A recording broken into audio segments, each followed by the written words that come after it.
This is a film of the rocketry experiments that my pals and I did back in the 60s in Winnetka, Illinois.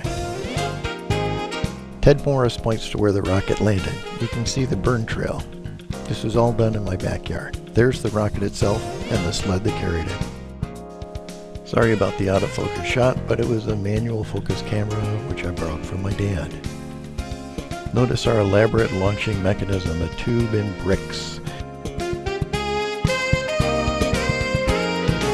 Rocket Boys Norm Harvey and Ted Morris.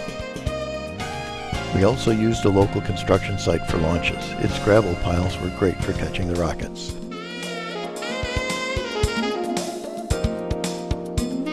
This 3/4 inch water pipe supported by bricks was the most elaborate launch mechanism we ever made.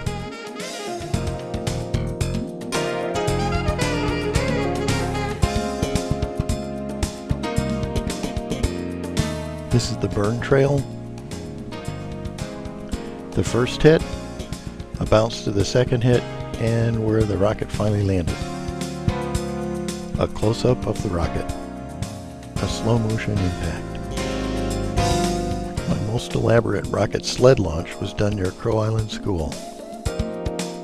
From the film we calculated it reached a speed of about 200 miles per hour. Here's a close-up of the sled itself. No experiment in rocketry would be complete without a search for even better fuels. The primary fuel I used for almost all of these rockets was zinc sulfur. It worked great and was safe, but burned really fast. I experimented with flare powder to slow down the reaction. I tried potassium chlorate and paraffin. I would burn samples of these in my garage at home and photograph the results. I got a kick out of watching the smoke cloud over the windows.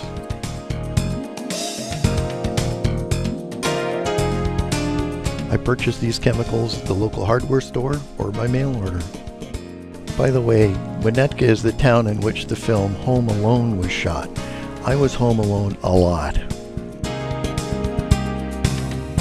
Some of these combinations, which burned so well on the floor, when I put them in the rocket, exploded.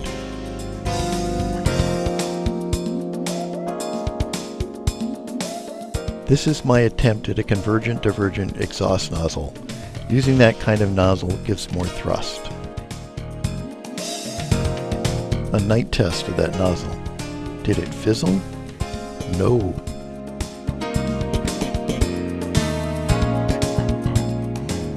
A daytime test.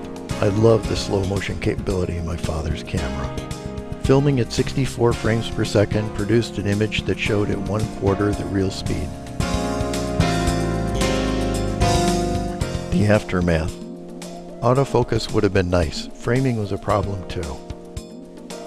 I tried a version with holes poked in the side to see if it would suck in air and give more thrust. It didn't work at all. It just blew exhaust out sideways and actually slowed the rocket down. About the only real science I applied in these experiments was that I had enough chemistry to get the chemical ratios correct. And just like the military bases, if at the end of my experiments I still had fuel left over, I burned it off.